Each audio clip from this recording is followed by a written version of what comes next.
Hi, this is Dr. Jabali, and in this video, we're going to be doing topic 2.3, focusing just on the lipids.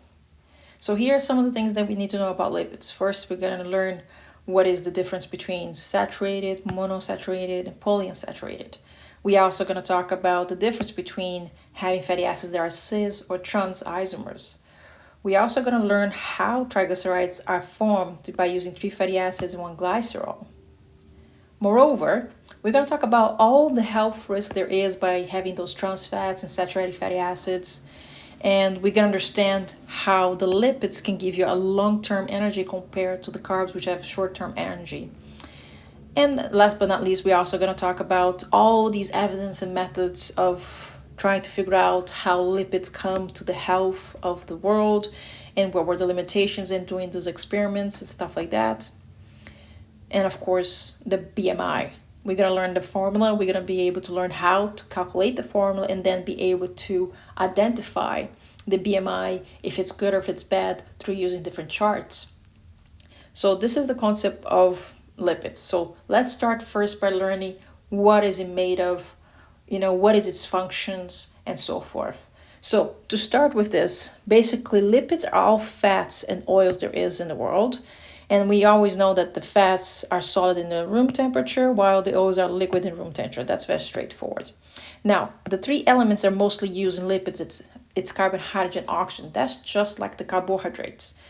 Both of them are using CHO. Now, the monomer, if you remember from sugar, it's glucose, right? When it comes to lipids, the monomer is actually a fatty acid. That's the 1 unit plus the glycerol, which we'll talk later. But the fatty acid is the most common monomer when it comes to lipids. Now, the main ever function of a lipid is to store energy as a long term. That means you don't use it quickly. It's something that you lose in a long process. For example, if you're running, you need quick energy, so you will take carbs. But if you're walking, that's a long-term energy. So walking for a long period of time, you actually are burning fat. Now, it's a long-term energy that is stored, right?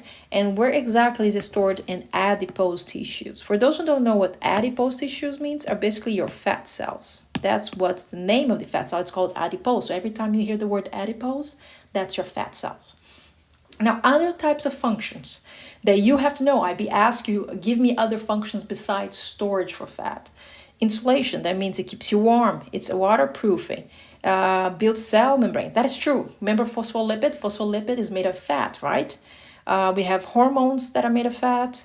We also have, imagine, your brain, it's about 6% of fat. So all these other functions, we have it for lipids. Just remember to know at least 3 more besides storage. So insulation, building a cell membrane, hormones, and so forth. Now, let's look at the structure of a lipid. Now, there's so many different types of lipids. And I want to get clear here on the next slide first. So just to get it clear, there's different types of lipids, okay? Here we see 3 types. We have triglyceride, which, again, it's made right here, triglyceride. For the word tri, you can see there's 3 somewhere here, right? So it's made of 3 fatty acids. And then phospholipid, which you saw in topic 1. So the phospholipid here, there's the lipid section, which is this part right here. It's also made of fatty acid, but it's only made of 2 fatty acids.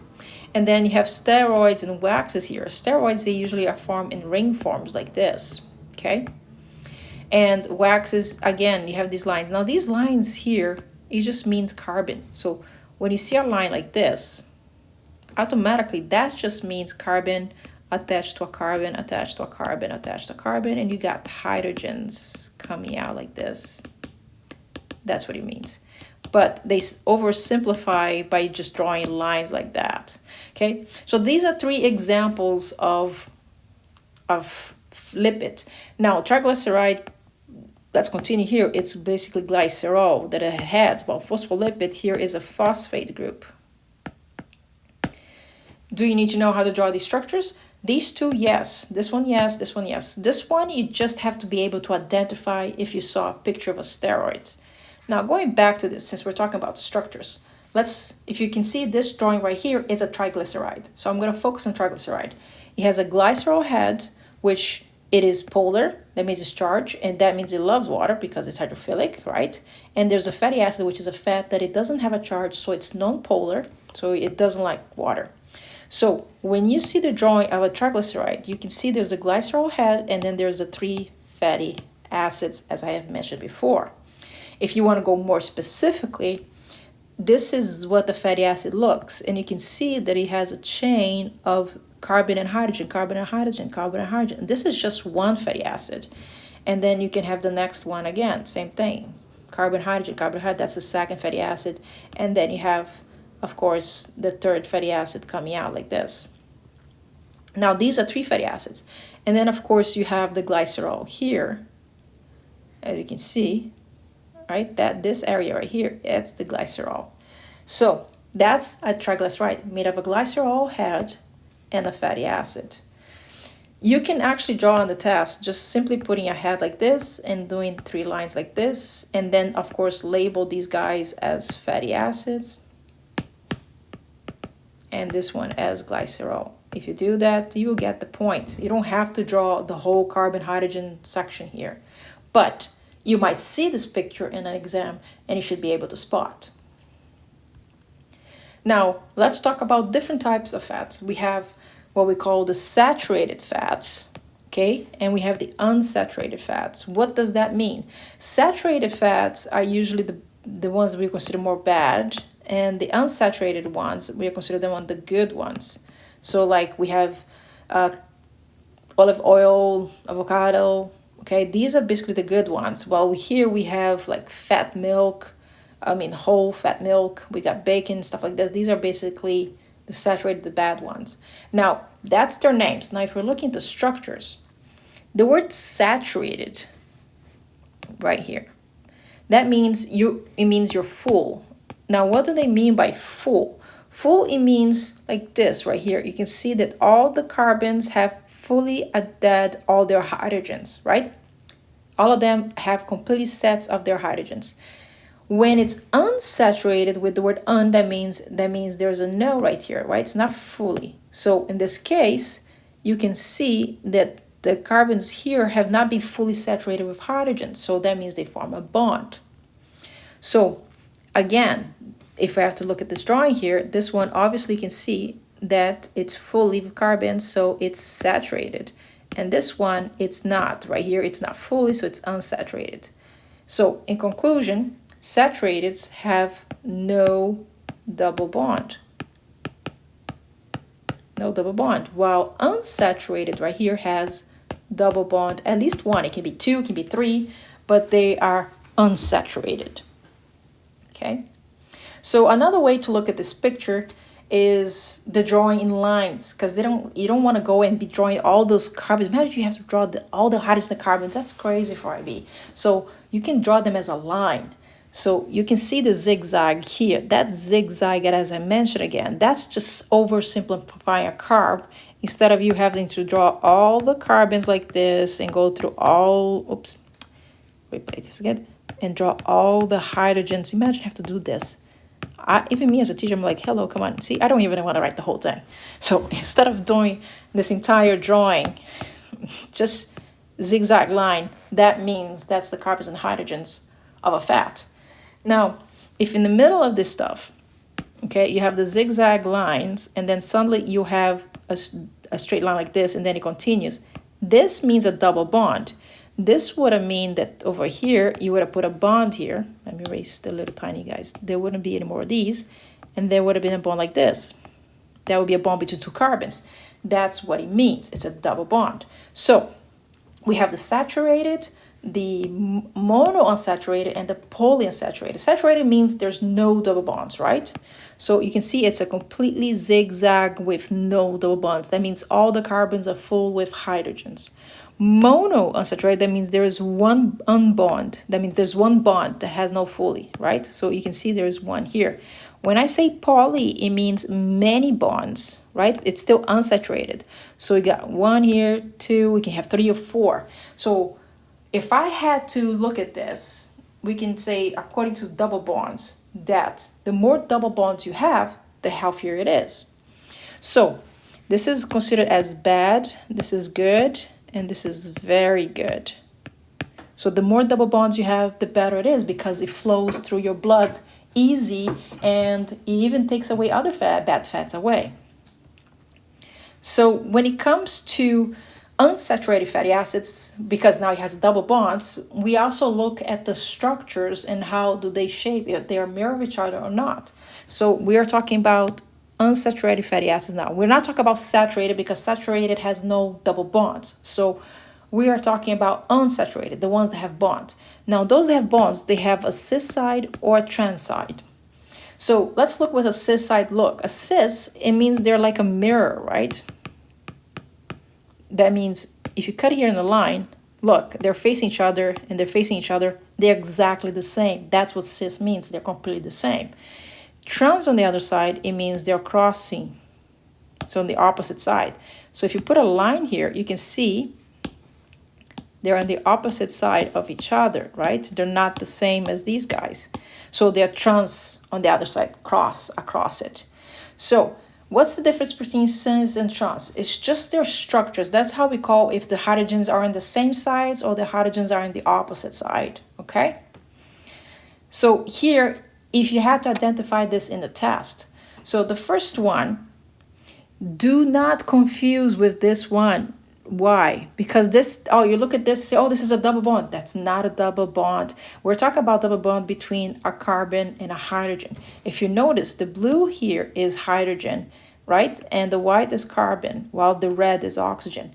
Its own, when we talk about unsaturated, saturated, polyunsaturated, all these guys, we're just talking between one thing and only. It is between the carbons and the hydrogens. We are not mentioning oxygen.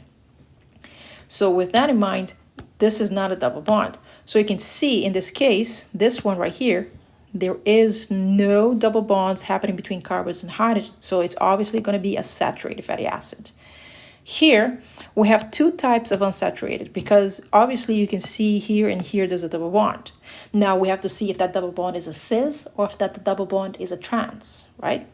If you see that here, what's happening is the hydrogens are in opposite side of each other, and then that's a trans. And here, they're on the same side of each other, so they're cis. So this is how you can separate between a trans and a cis when it comes to unsaturated. Why do you know this? This might be a question as a multiple choice that you have to identify a cis or a trans. So talking about saturated, unsaturated, and trans fats, just to be clear, we have to know the levels of the ones that are good to the bad. If it's a cis fat, this is the most common known in life. These are the good ones, okay? These are not manipulated in the lab. So the examples is almond, vegetables, fish, olive oil. These are the good ones. They actually give you the good cholesterol. By the way, cholesterol is not bad because it's just a fat. It's a good fat. So these are good things. However, trans fats, these ones are manipulated in the labs, and these ones are considered as the bad ones. So cookie, donuts, cake, fries, these are all trans fats. And then saturated fat is also bad. So basically beef, butter, pizza, ice cream, these are bad levels. So these two, again, saturated fat and trans fats, these are not good. But if I was you, trans fat is the one that you have to really completely avoid. Some saturated will still take it, but the truth is, stay on the cis fat. That's the one you need to be. But if you can't handle it, take the saturated fat in low amounts, but stay away completely from the trans fat, okay? So, moving on to that, here's just a picture to show you to give a more visual what I'm talking about, the good ones. Yes, peanut butter that is naturally done without all that sugar is good. All those nuts, avocado, salmon, these all have the good fat. However, these on the bottom here, I know it's delicious, we all go for it, but these are the bad fats. So if you can minimize these and increase these, you're good to go. So now let's talk about when it comes to storage between carbs and lipids, okay? Now, imagine you have enough carbs and lipids. Let's say you have 4 grams of lipid in a food, okay? And you also have 4 grams of carbs in a food. Now, there's much more energy in a lipid than there is in a fat. Why? Because fat, you times it by 9, and the carbs, you times by 4. That's how much energy. So for example, in the 4 grams of lipid, if you times this by 9, we have a 36. That's the amount of energy, calorie there is there. You can say that. And for the carbs, you're going to have to times by 4, and that will be 16 cal. So can you imagine, in a 4 kilograms, okay, of any food, okay, in that food, if it's 4 grams of lipid, you're going to have a 36 calories on it. But if it's a 4 grams of carbs, you're going to have a 16 calories. So you can see that the lipid has given a lot more energy. It's 36 compared to 16. But at the same time, the lipid stores a lot more energy than the carbs. So we usually use the lipids for the long-term energy. That means for something that it's a longer process. But the things that we need right now, at the moment, quickly, it's carbs. And it quickly give you out. So just to be clear, once again, lipid is for the long term and carbs are for the short term. Okay, we have here written our short term and this is long term. And the lipids gives a long term because it has a lot more energy than the carbs. Now, since we're already talking about that, let's talk about the low fat myth. Okay, so they decided a long time that, hey, if we have a low fat diet, then we're gonna lose weight. Awesome. But the problem is that those low fat diets taste like crap. Yeah, many people hate it, right? It's like, oh my God, I just can't stand it. So they try to figure out, what if we get rid of the fat or reduce the fat, and then everybody's gonna be happy, everybody's gonna lose weight. But the problem is when they were manipulating that in the food industry, when they try to take, let's say, if you have here a fat, this is basically full of fat, this food. When you get rid of the fat, right, you lower it. And now this became a low-fat food. It tastes like crap. It really tastes like crap. So they're like, shoot, we cannot sell this. It's impossible to sell this. We took off the fat out of that food, but it tastes like crap. So, what we can do? To make it easy, if it's low fat, we can add sugar because now it's going to taste better. So this is where the mistake came to the world. So in the 1960s in the United States, for instance, all right, the fat cellulose supply in the Americas were about 45% of calories. That means most of the food had about that 45%. So there was only about 13% that were obese and only under 1% that had diabetes too. Okay, that's acquired when you eat a lot and you don't exercise. Well, the problem is they start, like I told you, they took that food, they get rid of the fat, or they lowered it, right? They lower the fat and they add sugar just to make sure that they stay nice. What happened? People start thinking, this has low fat, which that means I can eat a lot more. What they don't understand is they're not eating a lot more fat, right? But they're eating a lot more sugar. So by them thinking, oh, it's low fat, I can eat more, that led them to eat a lot of sugar.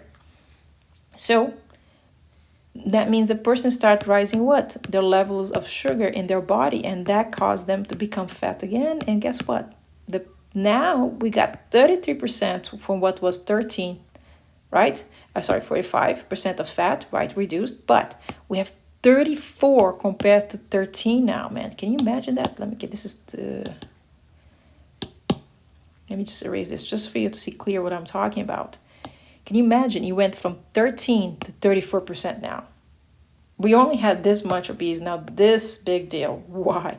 Because people start eating that low-fat food thinking, hey, since it's low-fat, I can eat a lot more. Well, dude, you don't know, but any place, any food that has low fat, that's 100% the guarantee that there's a lot more sugar in there. And that's why people are getting obese. And you went from a 1% to now having 11% of people with diabetes.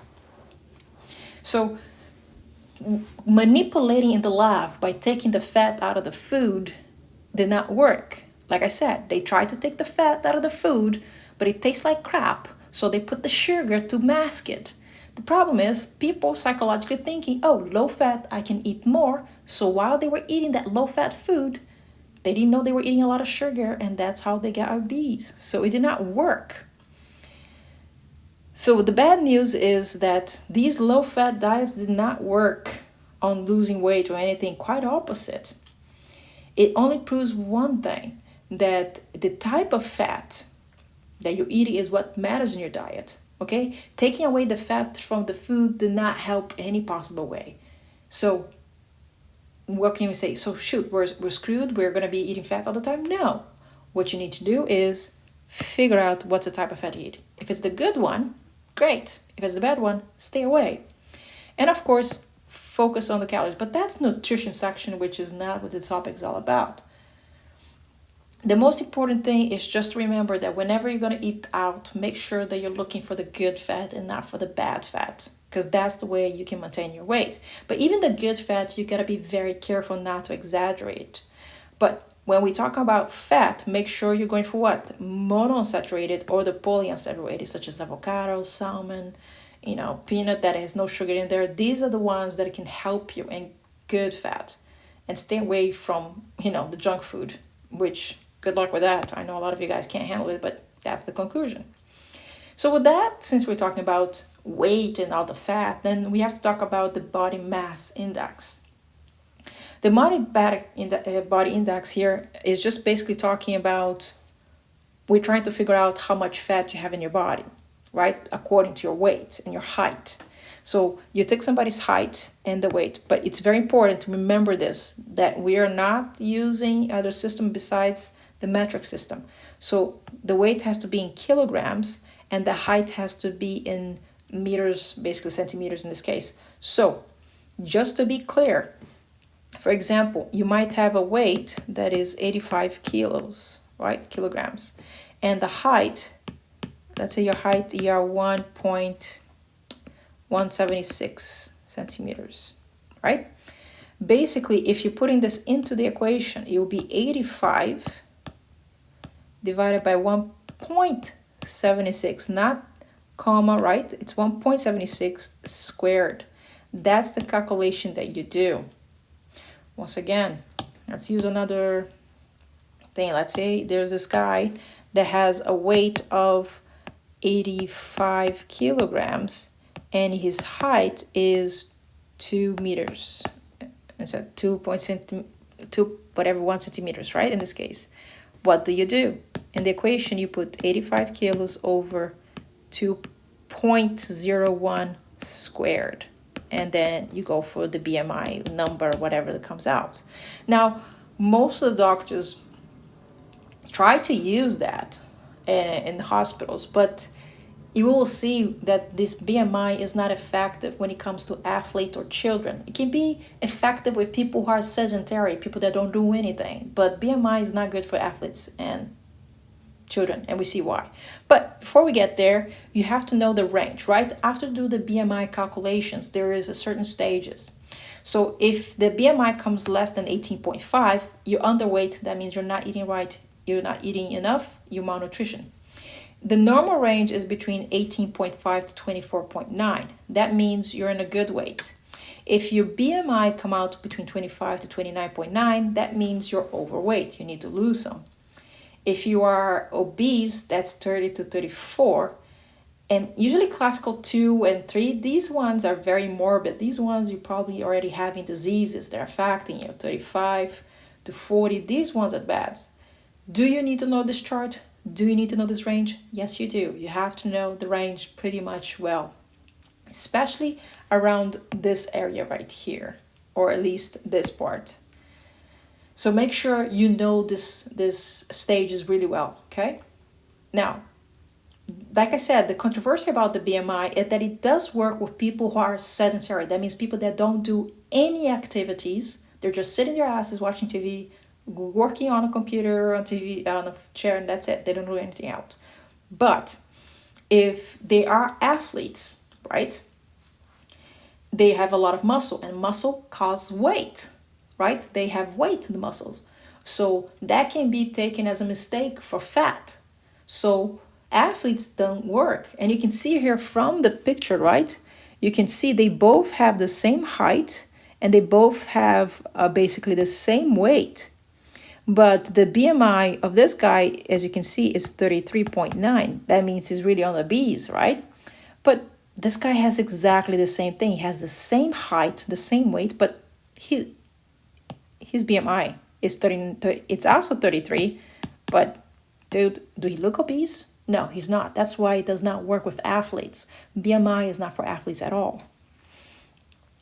So the purpose it was just to work with people who are barely moving their butts. These BMI does work for them. And this is to help people regulate their diet or to make sure they're losing their weight and keeping healthy.